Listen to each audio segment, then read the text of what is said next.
के ब्लॉकचेन में चलते हैं, तो हम्म। बहुत स्मूथ चलते हैं, लेकिन जैसे ही उनका खुद का ब्लॉकचेन आता है, तो बहुत सारे एरर आते हैं, प्रॉब्लम आते हैं, फिर वो सक्सेस नहीं हो पाया, ऐसे कई लोगों का क्वेश्चन है। तो अनूबी ब्लॉकचेन और इस क्वेश्चन के विषय में आपका क्या कहना है सर? सर, जो इसके पीछे जो लोग काम कर रहे हैं, तो अगर जो अभी आपका ट्रेलर चल रहा है इसका, आपका कई बार आपने देखा कि अपने वेबसाइट पे भी अटैक हुआ, साइबर अटैक हुआ।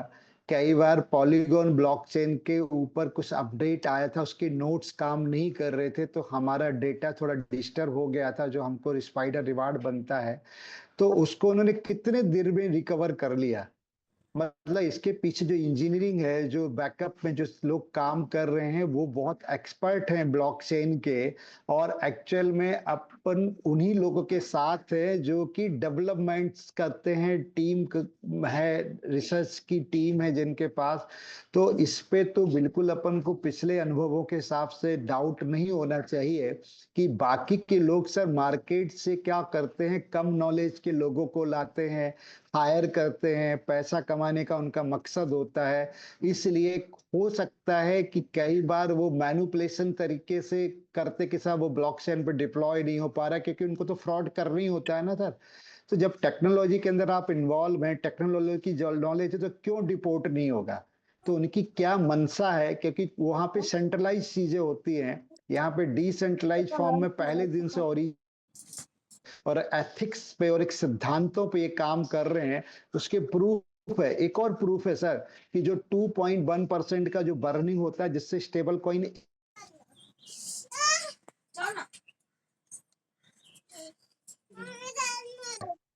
अगर उसको नहीं देना था तो वो अपने पास ही रखता ना सर, स्टेबल कॉइन ए को।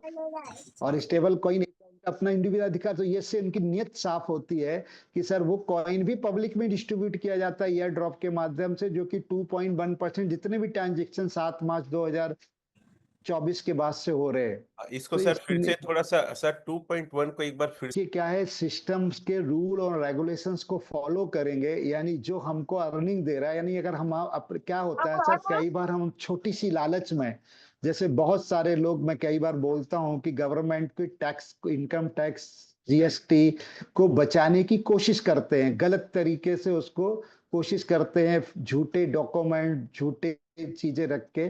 तो आज एक रूल बनाया है गवर्नमेंट ने, तो उसको फॉलो करें तो ज्यादा से ज्यादा रेवेन्यू इकट्ठा होगा गवर्नमेंट के पास टैक्स के माध्यम से।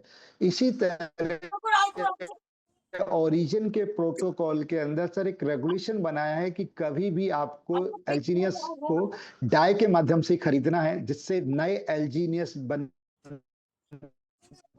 हैं ट्रेजरी के अंदर, तो आपका एपीवाई भी बढ़ता है, होता है एल्जीनियस को डाई में कन्वर्ट करने के लिए। उसको बचाने के लिए हम डायरेक्ट एल्जीनियस भेज देते हैं, जबकि रेगुलेशन ये कहता है, प्रोटोकॉल ये कहता है ओरिजिन का, कि आपको उसको डाई में कन्वर्ट करने के लिए शेप करना है, जिसमें 2.1% जो 5% का डिडक्शन है आपका बर्न होते हैं। और एल्जीनियस का बर्न होना सबके लिए प्रॉफिटेबल है, पूरी कम्युनिटी के लिए प्रॉफिटेबल है। जब भी एलजीनेस बर्न होता है तो स्टेबल कॉइन ए बनता है, और एलजीनेस की वैल्यू को भी इंक्रीज करता है। तो जो 2.1% जो बर्न हो रहा है, तो उससे स्टेबल कॉइन ए बन रहा है, उसका किसका अधिकार है? उस कम्युनिटी का अधिकार है, डाओ का, जो उसको बर्न करके, जिसको रिनाउंस कर दिया है ऑनर ने। तो वो ए स्टेबल कॉइन को वो कम्युनिटी के लोग अपने पास रख सकते थे, या क्रिएटर अपने पास रख सकता था। लेकिन उसको भी उसने क्या किया, लॉन्ग टर्म यहाँ पे स्टे कर रहा है आपके डाई को एल्जीनियस खरीद के, तो उसको एयर ड्रॉप के रूप में मिल रहे हैं। पहले 4% मिला, 2.5, तो इससे उसकी नीयत साफ होती है कि जो कुछ है पब्लिक के लिए है और डिसेंट्रलाइज। साथ ही साथ अब आप 2% जाता है फोमो पोर्ट में। सर फोमो पोर्ट भी इतना बड़ा टॉपिक है ओरिजिन के अंदर, उसको अगर समझ लिया तो फोमो पोर्ट में भी पूरा एक दिन का सेशन 8 घंटे का चल सकता है, इतना उसके अंदर है।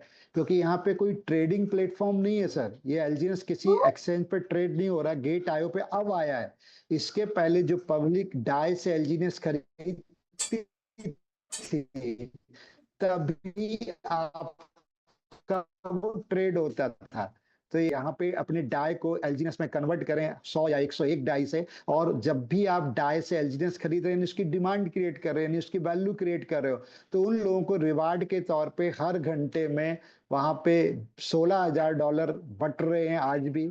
वीकली में आप देखें तो आपका 40,000 जो डॉलर बांटा जा रहा है, 50,000 का 80% यानी $40,000 30 लोगों को बांटा जा रहा है, और मंथली में सिंगल पर्सन $3 लाख तक ले रहा है, बाकी 50 लोगों को ही बट रहा है। तो वो रिवार्ड है इस बात का कि आप उसको ट्रेड कर रहे हैं एलजीनियस को, और उसकी कीमत को बढ़ा रहे हैं, तो उन्हीं लोगों को रिवार्ड के तौर पे दिया जा रहा है। वो फोमो पोर्ट है, बहुत डिटेल में बात करेंगे तो सर पूरा दिन चाहिए उसके लिए। तो ये ईमानदारी दिखाता है, ट्रांसपेरेंसी दिखाता है पूरे सिस्टम का। तो इसलिए कभी भी सर ऐसा नहीं होगा कि जब इसको अनुभवी पे डिप्लॉय किया जाएगा तो होगा नहीं, 100% होगा। और ये पिछले 12-15 साल का इनका पूरा मेहनत है। तो मेहनत, ये लोगों को चीट करना चाहते तो 2-3 मौके उनके पास थे, जब साइबर अटैक हुआ और जब है ना ब्लॉकचेन का प्रॉब्लम आया, पॉलीगॉन का, तो डिस्टर्ब हुआ डाटा, तो हाथ खड़े कर सकते थे, लेकिन इन्होंने सिंगल डे में, मिनट मतलब घंटों में सॉल्यूशन दिया। तो यानी ये प्रूव करती है कि बहुत active technical team, blockchain expert इसके पीछे हैं जो तुरंत सॉल्यूशन देते हैं। यस सर, बहुत बेहतरीन आपने जवाब दिया सर, थैंक यू।